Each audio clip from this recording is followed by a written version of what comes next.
جس طرح ڈھال آپ کر دیتے ہیں جنگ میں برستے ہوئے تیروں کے سامنے، تو وہ تیر ڈھال سے ٹکرا کے گر جاتے ہیں اور آپ کو نقصان نہیں پہنچتا، تو روزہ بھی آتش دوزخ سے ڈھال ہے، جہنم کی آگ سے بچانے والا۔ روزے دار کو اللہ کی خاص رحمت نصیب ہوتی۔ ایک حدیث میں آتا ہے کہ روزے دار کو دو خوشیاں نصیب ہوتی ہیں۔ ایک خوشی اسے تب ملتی ہے جب وہ روزہ کھولتا ہے، جب سارے دن کی بھوک اور پیاس کاٹنے کے بعد شام کے لمحے ہوتے ہیں اور پھر روزہ منزل تک پہنچتا ہے، تو کس مسرت اور خوشی اور سرشاری کے عالم میں روزہ دار ہوتا ہے کہ شکر ہے کہ اتنی لمبی اور اتنی سخت گرمی کے ماحول کی شدت کے باوجود اللہ تعالیٰ نے مجھے روب منزل کیا۔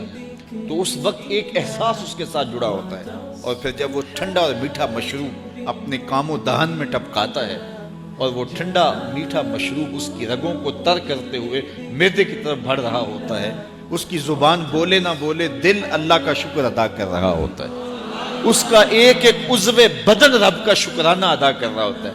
وہ ٹھنڈا اور میٹھا مشروب رگوں کو تر کرتا ہوا آگے بڑھتا چلا جاتا ہے، لیکن شکرانے کا وہ پیکر بن جاتا ہے۔ وہ ایک مسرت، ایک خوشی کا عالم ہوتا ہے کہ روزہ بھی نب گیا، سارے دن کی تکلیف بھی کٹ گئی، اور اللہ نے مجھے افطار کے لمحوں تک پہنچایا۔ فرمایا روزے دار کو ایک خوشی تب ملتی ہے جب وہ روزہ کھولتا ہے، وَفَرْحَةٌ عِنْدَ لِقَاءِ رَبِّهِ، اور دوسری خوشی روزہ دار کو تب ملے گی جب روزے کے صلے میں اللہ اپنا دیدار عطا فرمائے۔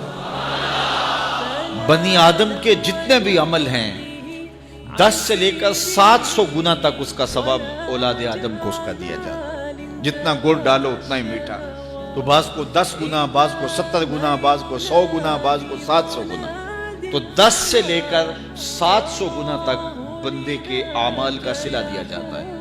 لیکن میرے حضور نے فرمایا لیکن روزہ جو ہے اللہ فرماتا ہے وہ میرے لیے ہے اور اس کا اجر میں خود عطا کروں۔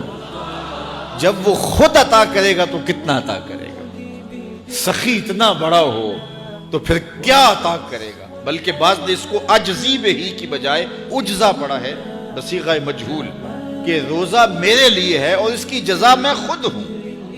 باقی اعمال کی جزا جنت ہے، جنت کی نعمتیں ہیں اور بہت کچھ ہے، لیکن روزے کی جزا میں خود ہوں۔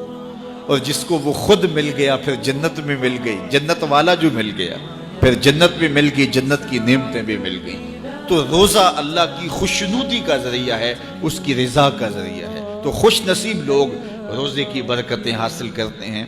اور ایک روایت میں آتا ہے جب رمضان المبارک کا آغاز ہوتا ہے اللہ اہل ایمان کو، اپنے بندوں کو محبت کی نظر سے دیکھتا ہے، اور اللہ جس کو محبت کی نظر سے دیکھ لے پھر اسے کبھی عذاب نہیں دے گا۔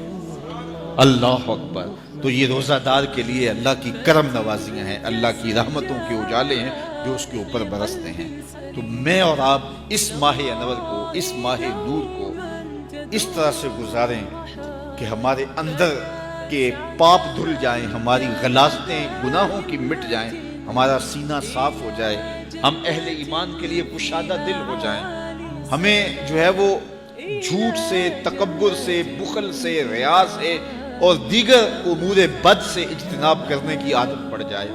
روزہ جو سکھانا چاہتا ہے ہم وہ اس سے سیکھ لیں، اور روزے کی برکات ضبط نفس کی صورت میں ہمیں نصیب ہو جائیں، تو ہم روزے کے بعد بھی، ماہ صیام کے گزرنے کے بعد بھی ایک نئی زندگی لے کر، ایک تازگی لے کر، ایک نور و روشنی لے کر کے جو ہے وہ معاشرے کے، اسلامی معاشرت کے ایک اہم فرد کی صورت کے اندر جو ہے وہ سامنے آئیں۔